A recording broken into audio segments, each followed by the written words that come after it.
We live. Are we live? Yes, we are live. We are live. Hello, everybody. Hello, everybody. Welcome to the Red Devils experience. How you all doing? Luton Town 1, Manchester United 2. We're going to delve into the game. We're going to talk about how Manchester United were lucky to get away with this win. I'm gonna start off right off the bat. I'm not playing around today because you know what, that performance kind of pissed me off, and I'm just gonna go and say right away, right ahead. We might not even do all the player ratings, but I'm gonna say Rasmus Hojlund, automatic man of the match. I think he was like one of two players that actually did something on the pitch. Everybody else don't know what they were doing. I'm happy with the 3 points. I'm happy that we got the victory. I'm happy that we're closing the gap on teams above us, and we're in the top four fight now. But that performance was crap. That performance was crap. There was crap performances by the players. It was absolutely pretty much a disgrace. If I'm not, if I'm not, if I'm being honest, I we didn't we didn't control the play. We didn't look like we wanted to make any tackles. We played way too defensive. I and the formation mismatch with the midfield mismatch. That something wasn't addressed. A few players like Garnacho, I think Garnacho was off it today, for sure. Not one of his best games. And probably I would have pulled them off. I would have pulled them off. Ten Hag decided to keep him in. I disagreed with that decision. I'm sure he has his own reasons as to why he didn't want to do that. If that's a statistical thing, if that's a tactical thing, I don't know what he's actually looking at. But and for me personally, I would have taken him off. Kid was off it today.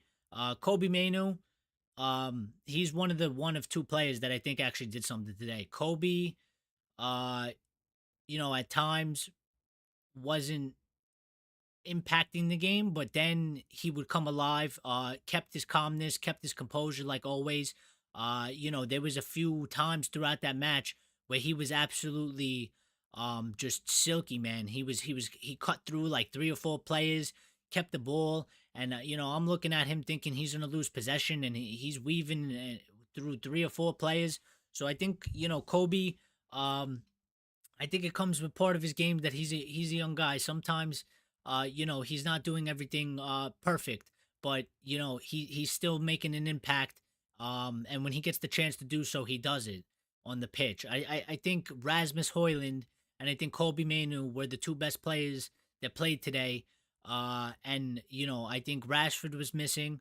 Garnacho, not a good game. Had to do way better. Bruno Fernandez, not a good game. Had to do better. For sure. And we need to talk about Bruno because Bruno Fernandez is the captain. And when Harry Maguire was the captain, I gave him a lot of stick, as did a lot of people, for one performing crap, but also you're the captain and you need to be putting in captain performances. And you know what? Now Bruno Fernandez is the captain, and Bruno Fernandez is not putting in captain performances. Um, and I'm not trying to make excuses for the guy, but it's a thing where his role seems to be slightly changed. He seems to be trying to hold the ball up more, and I know this was a complaint by people that he gives the ball away too much, and he just recklessly he doesn't look after possession. Well, now I feel like we're kind of looking at a Bruno Fernandez that's trying to retain possession, but it doesn't play to his game. So I think something there needs to be figured out because I think that is kind of holding Bruno back as well. But come on, he has opportunities during the match, making the wrong passes, not executing passes, um, taking too long on the ball. It's okay to hold the possession, but you he's got to make better decisions on the pitch, uh, for sure. But I'm I'm pretty disappointed with that performance. That performance was not a good performance. I think we were very, very lucky that I'm not even gonna try to pronounce his name because I don't even know how to pronounce it properly. But the Luton Town striker, the guy that's like 6'5". I think we were very, very lucky that that man was injured during the warm up, because I think if he was there, I don't think we won that match. Um, it Luton was controlling the game. They were putting in crosses. They were pressing high up the pitch. We were sitting back, letting them control the match, letting them, pretty much do whatever they wanted, and we were just sitting in, clogging up the center. But from the set pieces, we looked very vulnerable. From the cross, we looked vulnerable. I was expecting for them to score at any time. They almost scored the tying goal right at the end. We got fortunate that the header I think it was from Ross Barkley. He hit the top of the crossbar. In another game, in another match, in another chance, that goal goes in, and we concede it, and we end up with 1 point instead of three. Um, so the team performance was concerning. It was concerning. I don't know, if this was due to the tactical like approach for the match because of the way Luton play, but we didn't play. We didn't play today. It's as simple as that. We didn't play. We didn't come to play. We didn't play football, and it was kind of disappointing because we started the match so well. We went up 2-0, real quick. First 30 seconds of the game, Hojlund scores off a Luton mistake. Beautiful by and smart by Rasmus, and apparently he's the only one that can take on the goalkeeper and beat him in a one-on-one, because we had a couple of those, and nobody seemed to wanted to do it. I mean, Bruno, you know dribbled the keeper, didn't score, got blocked by defender Garnacho. I think he had two opportunities, didn't score either one of them. So we should have never even been in the position again. It crept back in of not being clinical enough. We still, for as crap as or ugly as the performance looked, we still created chances. We still had like 8 shots on target. We still should have scored like another 3 goals. But we weren't clinical enough. And how about the second goal, man? That second goal from Rasmus, dude. That was some. If anybody's ever played FIFA Street, or nobody plays Volta, so we're not gonna talk about that because Volta's crap. But FIFA Street, that little move to score the goals. Yeah, I think he got that from there. That was kind of crazy. That was beautiful. That should be for a goal of the month at least, for sure. I don't know how many people can score a goal like that. So I'm happy with his performance. I think he worked hard. He did an excellent job holding up the ball when he had to, making runs, making the passes, dropping deep. I think Hoyland did it all today. And I think we are very lucky for Rasmus Hoyland to he saved us. He saved us. He saved us today. It's as simple as that. He saved us today. He like I said, him and Kobe Mano, I think were the only ones that actually put in some type of a performance. I think the defenders did okay. I can't you can't criticize the defense too much in terms of the center backs and stuff like that, because we conceded 1 goal. It was off of a deflection, landed to the guy. Um, I think Onana tried to get it. He did his best. Just a slightly unlucky that it went under him. Because he was right there, and it could have hit him just as easily as it went right under him. So, I think in that aspect you can't blame them. But we were lost in terms of I just the sitting back and not the one thing that really pissed me off during the match was where was the intensity to go get the ball? Where was the strength? We were getting out muscled. Um, they're picking the ball up, Luton. They're being very direct. They're dribbling past all our players. It looked like nobody wanted to go and win the ball back. when we tried to win the ball back, our center backs were going over top of the striker and just constantly, getting fouls called on them, so we wouldn't get the ball back.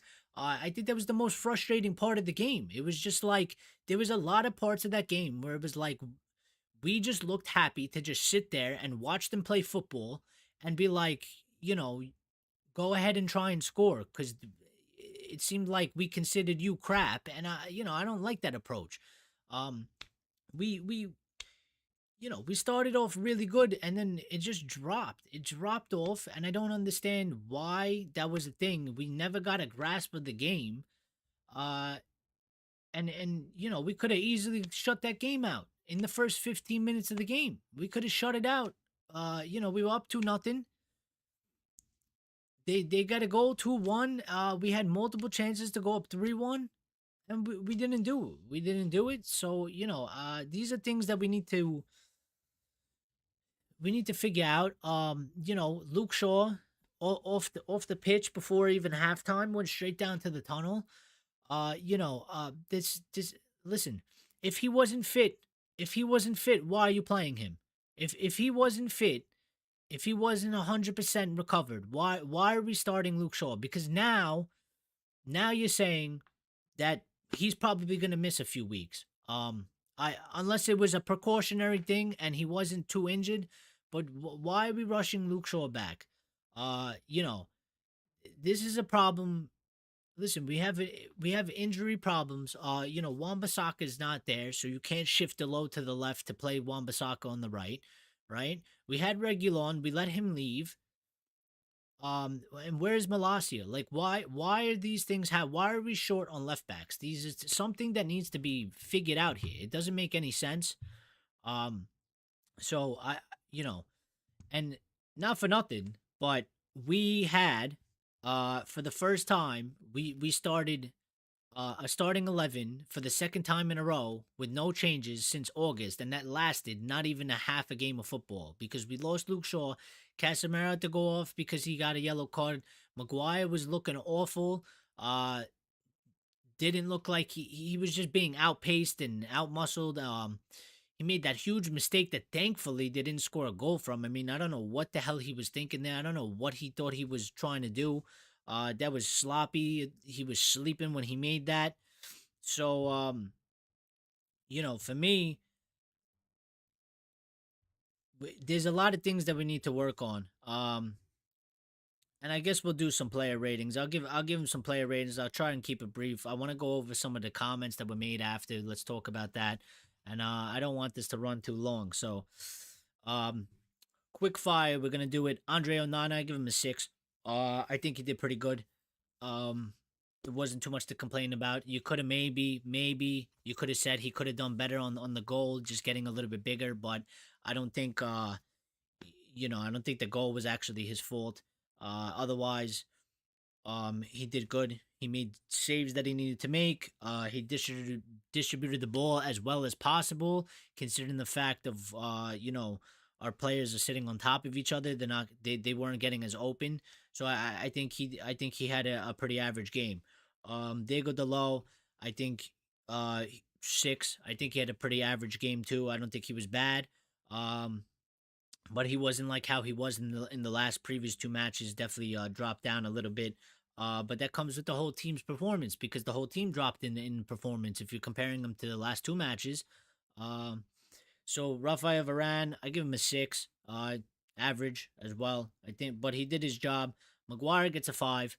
Um, he looked off it, was getting beat, made that mistake that, if all in all honesty, probably we should have been punished for that, and we're lucky we didn't. And then he had to come off and only played a half, so he didn't get a chance to rectify the rest of his performance. But right call because he was on a yellow and he was just getting beat. He wasn't getting to any ball. He was making poor decisions. He was running up halfway up the pitch, leaving us exposed in the back. When you do that, you need to win the ball, and he wasn't doing it. So, Luke Shaw, I gave him a 5. I don't think Luke Shaw was very good. 5.5. Sorry. Um, Only played a half, of course, or less than a half. But in that time, he looked a little bit off of it. And then obviously didn't have a chance to rectify it. Casemiro, listen, he was slightly below average today. 5.5. He was having trouble winning the ball back. Um, he was sloppy. He made a couple tackles that he probably didn't need to make. Got himself booked. Then pretty much couldn't tackle because he was like this close to getting a red card. And you know, so I think as far as that goes, yeah, 5.5 for me, and then also had to get pulled off. Kobe Mainu. Kobe Mainu is gonna get a 7 from me. I think the kid was actually fantastic. Um, I think the kid did what he could do in the midfield. Like I said, there was little moments, little periods where maybe a little lapse in concentration, maybe just not being experienced enough because he is still a kid. Just being out of certain positions. But otherwise, everything else he did absolutely fantastic. Retained the ball, made plays, did what a midfielder is supposed to do. Took and dribbled 3, 4 players on numerous occasions. Did well to hold on to the ball against men. Against grown men. At the end of the day, he is a kid. He's 18 and he is playing people that are 26, 27, 28, 29 in their 30s, late 30s, more experienced than him. So I think when you take that into consideration, fantastic display yet again. The kid is solid. He hasn't let us down yet. Hasn't let us down. I think he made that one mistake in that one match, but for everything that he's done for us this season already, that means nothing. Um, so yeah, 7 for Kobe Manu for me. Bruno Fernandez, he's getting a 5. Um, you could probably make an argument to give him lower. Uh, yeah. Captain Manchester United. I'm saying it again. I'm concerned about him. This is not what has happened to Bruno Fernandez. This is not the Bruno Fernandez we used to. Bruno Fernandez, from the second he put on that shirt, when he came to our club, he was always one of our biggest impact players.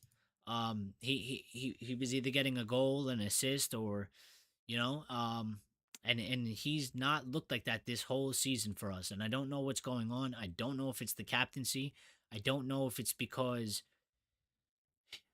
he's being made to play his role slightly different, where I mentioned that it looks like he's being told to try and retain more of the ball, retain more of the possession, but I don't know if he can actually play like that. I don't I mentality wise, I think he prefers to play quick. I think he prefers to play fast. I think he prefers to try risky stuff. Um, and it looks like he's trying to retain more of the possession. He's trying to, which is causing him to slow down the play. I think it's causing him to second guess his choices on the pitch, and I think it's affecting his performance. Um, Now I don't know. Either he has to figure out how to play like that, or they have to come to a decision that, listen, this isn't working. And they got to make slight tactical adjustments. That's just my thing. Hopefully, maybe he picks it up somewhere. But listen, he's got to do better. He's got to do better. Captain of Manchester United, as I'm gonna keep saying. Um, you need to be leading the team by example, and I don't question his character. I don't question his like leadership in terms of wanting the best for the team and all that stuff. I don't think that's anything. I think it solely just comes down to him performing on the pitch and him putting in the best performance of himself that he can, and leading that way on the pitch. Um leading by example with your performance. I think everything else, I think he still has the characteristics of a captain, but the performance is very, very important, and he hasn't been doing it, and he needs to figure this out. It's going to be interesting. Mason Mount should be back relatively soon. I think he was on the bench. If I actually didn't check the bench today, so I actually really don't know. But he was last time. So maybe he gets a run in. I doubt he's gonna drop him. But I, you know, maybe you could sub him out and put in Mason Mount. I don't know. That's gonna be another one. Like, how do you fit Mason Mount back in here? Because you sure as hell you're not taking out Kobe Mainu. You sure as hell not taking out Kobe Mainu. Casemiro's the only real defensive midfielder we have, so you're not going to take out Casemiro for Mason Mount. It makes no sense unless you shift Kobe, to the back. But why the hell would you do that? So the only real other place is Mason Mount ends up on the wing, or Mason Mount ends up in the center and Bruno ends up on the wing. And I don't like Bruno on the wing. I actually think Mason Mount would probably be better on the wing. I don't want that either, but it is what it is. Let's move on. Garnacho, I'm giving him a 5 today. I love the kid. I do. But wasn't a good performance from him today. He knows it. You could tell he knows it. He was frustrated on the pitch. You could see his reactions. He knew he wasn't doing well. He knew he made mistakes. Um, and I think that got in his head a little bit because I think as time went on in the match, I think was getting more and more frustrated with himself, and he was allowing it to affect him on the pitch, and it only makes things worse. That's why you have to have a good mentality. You have to have a strong mentality. Not to say that he's weak mentally, but the people that can compose themselves, stay calm, know that they've made mistake, know that they need to do better. It just benefits them far better because you stay calm, you stay level headed, and on the next chance you get, you make it right. Where I think he was getting frustrated and more frustrated, uh, you know, and everybody's different. Sometimes that plays into your characteristics. I mean, Cristiano used to be like that. Cristiano used to, if he made a mistake or just messed up, he would get frustrated with himself, but he would make up for it. It would spur him on. So, everybody's different. Um, but it wasn't his game today. And honestly, I would have subbed him off. I'm kind of surprised that Ten Hag didn't sub him off. I'm surprised that Anthony didn't even feature 30 seconds in the match. I think that's something to watch for. Christian Eriksen hasn't featured quite some time now. And Anthony. Those are two big things. I want to know what's going on with Ahmad Diallo. I you know, somebody's got to come in. Somebody's got to come in. So it's we're in a weird situation here. We started off with probably you would argue too many wingers, and we've ended up to a point where we have no wingers, we have no backup wingers. It's kind of crazy. I don't know. So that needs to be figured out. Anthony is a problem. And for the people that criticized Ten Hag early on because they said that he keeps playing Anthony. Well, I've mentioned this again. He gave him more than ample of chances, and I think this is a manager that showed this. He tries to show faith in the players. He tries to give them ample amount of time to make whatever they're trying to do work. But after a certain period of time, um, if you don't do it, you're getting replaced, you're getting removed, you're getting dropped. And I think that's only fair. The guy he's telling you, I'm giving you more chances than you probably normally would get with somebody else. But if you don't make it succeed, if it doesn't work out, then you're done for a while and you're gonna have to work hard to get back to get that chance. So I think that's what we're seeing. But it's surprising that, not even 15 minutes, not even 10 minutes. Now, maybe that was a tactical thing for this match because Anthony is sort of weak. He's not even the fastest. And uh, maybe that's why he didn't sub him in for Garnacho. Maybe because Anthony is not the strongest. He's pretty weak. He does have that fight. He does have that, that fire in him, but he doesn't have the muscle or the strength to back it up always. So maybe that's why he left him out. Marcus Rashford, I'm gonna give him a 5. Like I said, was missing again. I don't think he played I don't think he played really that bad. Uh, but just he had a couple chances. He put a couple on target, but they weren't the greatest shots. A couple off target. Um, and then just like I know, he's getting this low score because I know Marcus Rashford could do more with the ball. I know he could do more with the ball in his feet, and he didn't do it. He didn't do it. He hasn't been doing it. Um, yeah, I don't know. The, but him being in the team, him and Garnacho and Hoyland, actually that front three, we are undefeated with them. I think we're 7-0, with them front three. So even though like it's that's where the balance comes in. It's funny because Garnacho didn't have a great game, Rashford didn't have a great game, Hoyland for me was man of the match and had the best game out of the whole team, and I think rightfully so. And his other two people in the front three, they were certainly lacking today. And somehow yet we still win, and he pulled it through himself. Uh but even though those two played poor, I still think that they're important to the squad and we need them, and I think they're our best choices.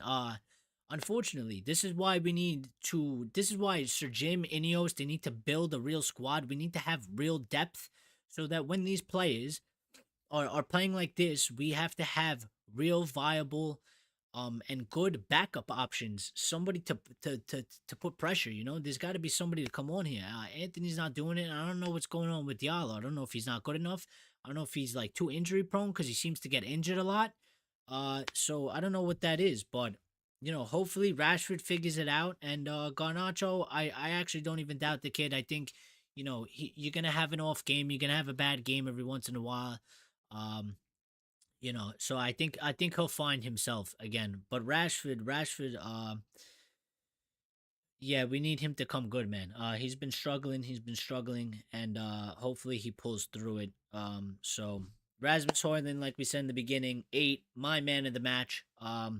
Kid's on fire, broke a record, youngest to score 7 goals in what is that, 6 consecutive matches. The record was to score 6 and 6, but he scored 2 goals, so it's 7 and 6. Kids on fire, absolutely loving it because you know what? There was all the rivals were coming after him. Even yesterday we were throwing a little bit of banter because Haaland played like crap, missed some chances, so we threw City some banter their way because they deserve it. And Hoyland Hoyland not missing the chances that Haaland was missing yesterday. And let's put it this way.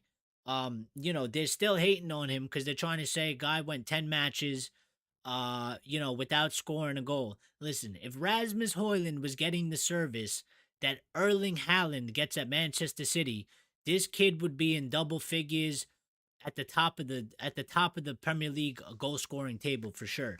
Um, because you could all know, I mean, you could all see when we first started the season, the kid can score goals. We can tell he can score goals. He's got the ability to do it. He is a complete forward. I actually think he's more of a complete forward than Haaland is.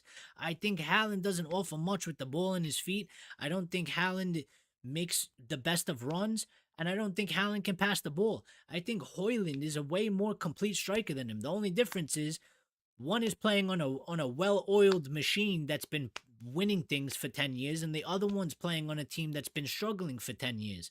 But I think Hoyland is absolutely class, and he's showing it here because, listen, he's playing in a team that's not, we're not fighting for the Premier League. We're not firing on all cylinders, yet he's out here, and it took him some time.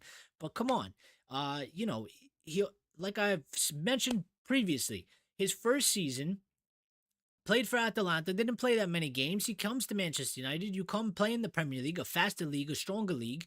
It took him some games to get used to the league. It took him some games to get used to his teammates. Manchester United, we had a lot of injuries, a lot of players switching around. So that's hard to get the chemistry right. But you look now, he's found it. He's found it and he's doing it. And you know, let's build around this kid. I don't know what we do with the striker situation. We need another one, but I like this kid. I want him starting. So, if we go to get another striker, what kind of striker do we get so that Rasmus Hojlund can continue to start and then continue to develop? Because I think he should be our I think he's earning the right to be our starter. There was a lot of pressure thrown on him, a lot of weight, a lot of expectations, and he's absolutely doing it right now. He's absolutely doing it, and I think by the time we get to the end of the season, I think there's going to be a very very strong case for him to be or stay as the number one starting striker, which means who do you go and grab as a striker because he is young, right? So do you go get somebody older that would be okay with playing on the bench or being the backup, or do you get somebody young as well, another young player?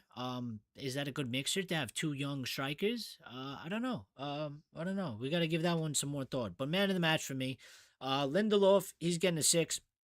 I think he did all right for when he came on. Uh, Played left back too, so that's what we have to deal with now. Johnny Evans, 6.5. I think Evans did good. He's always solid every time he comes on. Like I've said, it's a shame that he's 35, 36 years old. Uh, you know, because we could really use him as a 27-year-old right now. Really. Scott McTominay, give him a six. Uh, he didn't do much in terms of impact this game. But I don't think he did anything bad to be under average. I think Amrabat gets a six. For doing points, 6.2. I think he did pretty good. He showed some physicality when he got in there. He showed some want to win the ball back. I actually think that Ten Hag probably should have put him on earlier because he seemed like he was one of the only ones when he got subbed in that looked like he was trying to win the ball back. He was showing some strength, some fight, muscle in players, and just getting a foot on that ball and winning it back. And I feel like Ten Hag should have subbed him in earlier. Because we could have definitely used that because everybody else was just standing there watching, um, just watching Luton Town play. And for today's match, I'm going to give Eric Ten Hag a six because I think he could have adjusted better. I think he did what he had to do in terms of subbing off players with yellow cards and all that stuff. I don't think it was a terrible setup, but the lack of being able to get the squad to retain possession, to play football, to be more aggressive. I can't give him anything over a six. He got the win. I think it was average by Ten Hag. I think he could do better. I think he thinks he can do better for sure. And yeah, so man of the match, Rasmus Hojlund, rightfully so. And I just want to check before we get out of here, real quick. Just want to check, some stuff being said after the match. Ten Hag has the best win percentage in Manchester United's history. So make of that what you will. Another statistic. Listen. You know what? I'll address it here, and then we'll talk about it another time as well. But I've seen some things that there were stories talking about. I don't know why this creeps in. It's like one week they say like, oh, Ineos wants to work with Ten Hag, they want to back him, and then the following week or a couple days later, there's something that's saying like Ineos might be looking to replace Eric Ten Hag. I feel like Ineos need to come out and they need to make a full statement backing the manager because I'm tired of this back and forth thing, and I think Eric Ten Hag deserves another season. 100%. I don't think he should be replaced. I don't. I think he's a good manager. I think if you take a look at other situations that go on at teams. I mean, look at Tuchel at Bayern Munich. They got rid of Julian Nagelsmann, and for what? For what? For what did they get rid of that guy for? Because now they're in a worse situation than they were under him. So firing the manager doesn't always solve the problems, and I think Eric Ten Hag, just like every other manager before him, has dealt with the incompetent BS that's at the club. And now it's changing, and I want to see him get a chance under this manager, under this new regime. He's going to have football people that he can work with. I think they're going to have a solid and very good plan going forward. And I want to see him be able to manage at Manchester United with these people there. Because he had a similar structure at Ajax. Ajax is structured very, very well. Right now, at the moment, obviously they're not looking good. But I have no doubt that Ajax will fix that at some point. And I think Eric Ten Hag deserves another season at least. I think he deserves one more season. When you go into that season, if the season goes to shit, if we don't go up a step or something, then maybe let him ride it out if it's not too horrible, and you have your replacement. And you're also gonna have replacements anyway. It's what a proper club does. It's what a proper structure does. You don't just put all your eggs into one basket and say, "All right, Ten Hag, you're the answer." And then 6 months in, you go, "Oh, shit, he wasn't the answer, but we don't have a plan B." Of course, you can have plan Bs, but I think he should stay. They should keep him. And that's it, because he needs that. Now, I'm seeing something here on Luke Shaw and Malasia. Um, it's actually nothing. It was just somebody put an opinion. Rasmus Hojlund becomes the youngest ever Premier League player to score in 6 consecutive games. Yes, he is king, absolute king Rasmus, all the way. Um, Listen, whoever scouted Rasmus,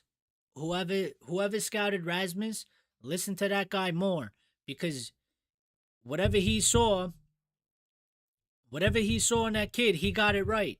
Um, the only thing that they got wrong is that they paid 80 million. We could have got him for cheaper. We should have got him for cheaper. But that's a problem on the people that were John Murtaugh and Richard Arnold. But in terms of whoever picked that kid up, whoever was scouting him, whoever gave the green light for that, yeah, for sure. Because the kid's talented. And we have breaking news. Major breaking news. This is why we do live things. So Dan Ashworth has today asked to leave Newcastle United. This is breaking. This just came out right now. This is being reported by Craig Hope, DM on X. Craig Hope works for the Daily Mail, North and East football correspondent. Yeah. So breaking news.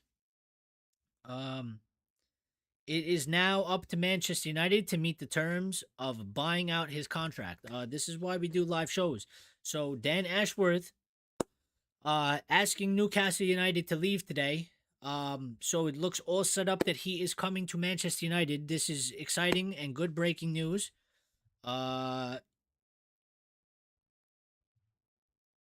Anything else? Yeah, so it's up to Manchester United to meet the terms of buying out the Newcastle contract. So he looks set to come to Manchester United. I expect that in this upcoming week we'll probably get those developments.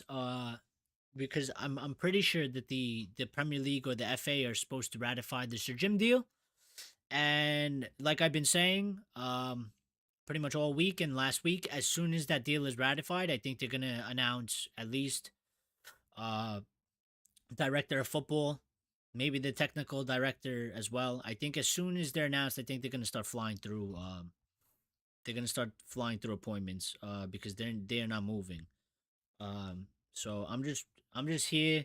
I was gonna end it, but I just want to make sure uh that there's no more following breaking news after this, because it seems to be a waterfall anytime these things happen. So we got this little message right now saying that Dan Ashworth has today asked to leave Newcastle United. And I just want to wait to see if there's follow ups, because usually at around this time as well, we do get news, we do get follow ups. A lot of it usually comes out. Sometimes it's just one or two things, and then that's it. Sometimes it's like an avalanche of things, and it goes on for an hour. So I just want to give it like two minutes or so before we cut the stream. Just want to make sure, you know. But while we're waiting for that, again, the match was just it was is it was an annoying match to watch, man. I hate when when we play like that. Um, we sit far too back, and we were sloppy with the ball. We were sloppy with the ball, dude. Sloppy. We couldn't put 2 3 passes together without giving it away. Wasting possession. You know, these are things we cannot be doing this in matches. And not for nothing.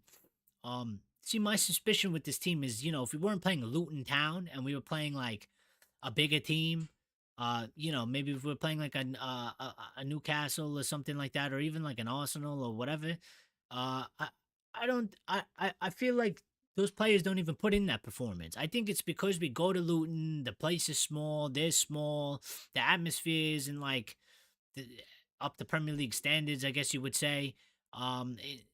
It kind of looked like they were just like cruising and they didn't really like kind of want to be there. Like they were just like, yeah, this is a shit match. Like let's just get this over with and move on. Um, that's what it looked like. I don't know if that's actually what it is. Fabrizio has just retweeted his own tweet from 7 hours ago that said Manchester United prepared to push again next week in order to bring Dan Ashworth to the club. Ashworth has already accepted. United will now insist in negotiations with Newcastle to agree on compensation. Dan Ashworth and Jason Wilcox both on Ineos list for Manchester United. Jason Wilcox is a guy that worked for Manchester City for over a decade. He is currently at Southampton, and they want to make him technical director. So, with that being said, um, I think that's all we're gonna get for right now. If we do get more pressing, urgent matters, we'll either make a follow up video or we will, go maybe live again, if it's something serious. But otherwise, I've kept you here for long enough. I forgot to mention in the beginning. Thank you for watching. We really appreciate it. If you want, get involved in the chat or whatever, or drop some comments down below. Any opinions, any thoughts, anything I said. Maybe you wanna, put your thoughts on the match or Dan Ashworth or whatever you want. We thank you for tuning in. We appreciate you being here. Please smash a like on the button. Uh, smash the like button for us. It really helps us out. If you haven't already, subscribe, turn on the notifications if you haven't already, so you know when we're going live. Um, and we'll catch you on the next one. Like we always do, we'll bring you another one. That's what we do. Until then, enjoy the rest of your Sunday. Have a good morning, good evening, good night from wherever you're watching. Thank you very much. We love you all. We appreciate you, and we'll catch you later.